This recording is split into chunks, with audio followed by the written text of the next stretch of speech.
예, 이번에 히토리역인데요. 히토리가 뭐냐는 뭐 투자하시는 분들 다 알고 계실 거고 그죠? 네, 희귀 희귀 금속 금속이, 광물 이런 네. 거고요. 근데 중국이 또 이제 미국한테 뭐 히토리우 자석 수출 금지한다 이런 게 나왔는데 우리도 사실은 중국에 수입하는 게 향후 대중관계가 안 좋아지면 네. 우려될 수 있어요. 그쵸. 이 뉴스는 우리 기업이나 증시에 미치는 영향은 어떻게 보세요?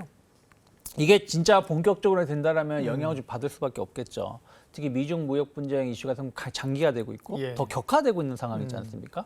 그러면 이제 중국이 꺼낼 수 있는 카드는 예전부터 계속 나왔던 게 히토류 관련된 거, 맞아요. 혹은 예. 뭐 다른 희귀 금속에 대한 어떤 대응인데 히토류가 전 세계에서 매장량이 중국에서 차지하고 있는 매장량은 한 35% 정도예요. 하지만 현재 기준으로 봤을 때 생산을 하고 있는 비중은 중국이 90% 이상을 차지하고 와우, 있습니다. 예. 그렇기 때문에 지금 중국의 의존도가 거의 뭐 독보적이다라고 볼 수가 있겠고, 근데 이 뭐 전기차라든지 2차 전지, 반도체, 뭐 우주항공 등 첨단 제품에는 다 사용되는 거 아니겠습니까? 하다못해 우리가 이 스마트폰에도 들어가는 게 히토류가 없으면은 아예 그 만들 수가 없을 정도라고 하니까요. 그래서 이게 뭐 엄청 많은 게 들어가는 건 아니지만 정말 그 작은 양 자체가 전체 제품에 영향을 미치는 거다 보니까 좀 중요하게 여겨지고 있고, 특히 최근 들어서 전기차 시장이 계속 성장되고 있기 때문에 전기차 네. 모터 관련해서 또 신재생 에너지 관련해서 풍력 시장이 계속 확대되고 있지 않습니까? 근데 풍력도 결국 이 모터가 돌아가면서 발전을 하는 거거든요.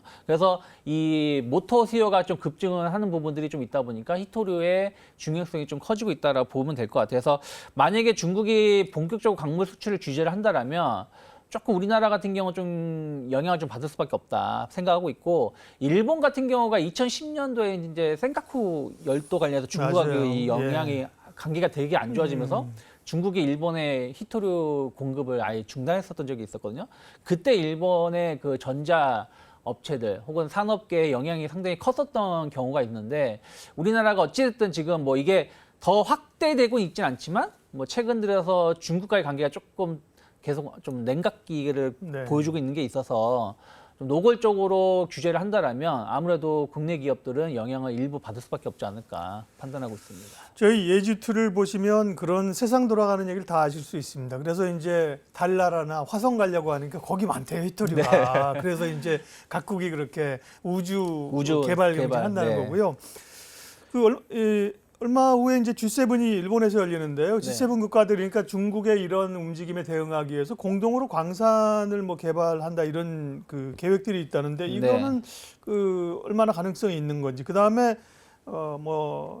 이 히토류 대체품으로 페라이트 이런 네. 것들을 테슬라 중심으로 개발한다고 하는데 이런 소재들은 그걸 좀 유사시에 대체할 수 있을까요?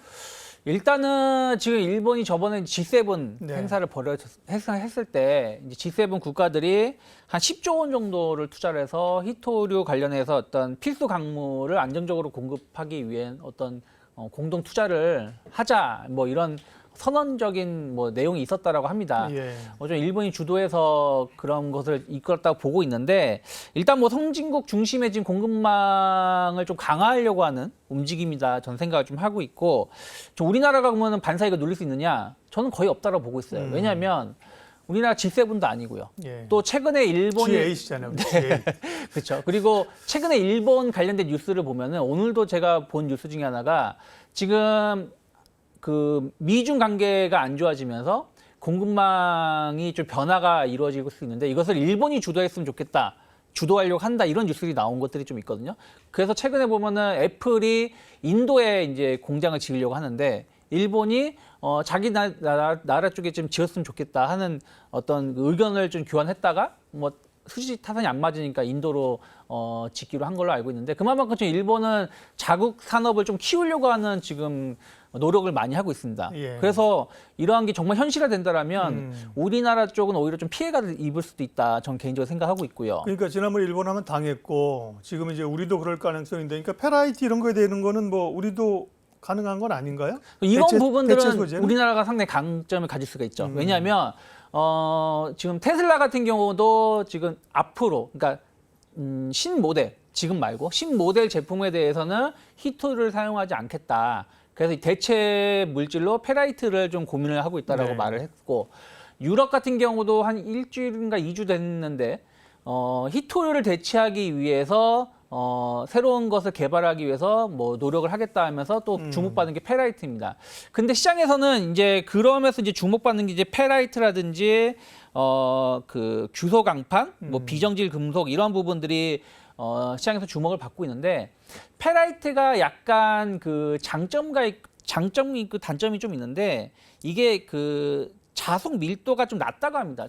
어쨌든 그 우리가 엔진 그 모터를 쓰려면은 자성이 강해야 되는데 네. 자성이 좀 낮다라는 얘기가 좀 있고 또 온도가 약간 불균형하기 때문에 대용량의 어떤 뭐랄까 발전용 대용량의 코일로는 사용하기가 좀 힘들 수 있다라는 얘기가 좀 있어요. 그래서 시장에서 주목하고 있는 거는 페라이트보다는 오히려 그 비정질 금속 쪽에 좀 주목을 하고 있는데 예. 어쨌든 뭐 확정된 건 아닙니다만 어쨌든 히토류를 대체하려고 하고 있는 움직임은 나타나고 계속 나오고 있다. 있고 그렇죠. 이와 관련해서 우리나라의 몇몇 기업들은 기술력을 가지고 있고 또 그런 부분들에 대해서 어떤 연구가 진행된다라면 우리나라 기업들이 좀 수혜를 입을 수 있지 않을까라는 기대감으로 오늘 예. 뭐 이지라든지 뭐 유니온이라든지 뭐 한 7개 종목 되는 기업들이 대거 급등세를 좀 보여줬다. 근데 네. 이거는 뭐 이미 지난주에도 관련된 움직임이 연속해서 예. 나왔다라고 보고 있습니다. 역사학자 토인비가 얘기한 거잖아요. 인류가 이제 도전이 있을 때 그걸 항상 극복해 가는 거고요. 네. 이런 그 대체품이 나올 수도 있는 거고요. 그러면 아까 말씀하신 뭐 지금 그런 종목들은 과거에 약간 테마성이에요. 네. 히토류 나오면 확 올랐다가 그쵸. 또 꺼지고 그죠? 네. 그러니까 사실은 히토류가 이게 어렵더라도 대응하기는 사실 까다로워요. 좀 어렵죠. 관련 주식이. 네. 어떤 종목 좀 보면 될까요? 저는 만약에 이쪽을 좀 보신다라면 아까 뭐 페라이트가 최근에 좀 주목을 받아갔는데 페라이트 쪽보다는 비정질 금속 쪽에 좀 주목하실 필요가 예. 있지 않을까 판단하고 있습니다. 그러니까 비정질 금속 같은 경우는 상당히 높은 그 효율성을 좀 가지고 있는 부분들이 좀 있거든요. 그래서 저는 아모그린텍이라는 회사가 이 고효율 그 자성 소재로 세계 최초로 비정질 리본을 활용해 가지고 그 나노 코어를 좀 개발한 부분들이 좀 있습니다. 그리고 이 회사가 지금 테슬라의 제품을 좀 공급을 하고 있어요. 그렇기 때문에 최근에 좀 이슈가 되면서 주가가 많이 오르긴 했습니다만은 저는 이쪽에 대한 비정질 금속에 대해서 어떤 관심도가 좀 더 높아진다라면 아모그린텍이 시장에서는 조금 더 주목을 받을 수 있지 않을까. 그래서 실질적으로 좀 제품을 만들고 있고 기술력이 있고 좀 공급하고 있는 기업을 좀 주목해 보시면 좋지 않을까 판단하고 있습니다. 네, 히토류 관련해서 아모그린텍 주목해서 볼 기업으로 말씀하셨고요. AI역, 히토류역, 오늘 유창희 본부장님과 두 역을 함께 이동을 했습니다.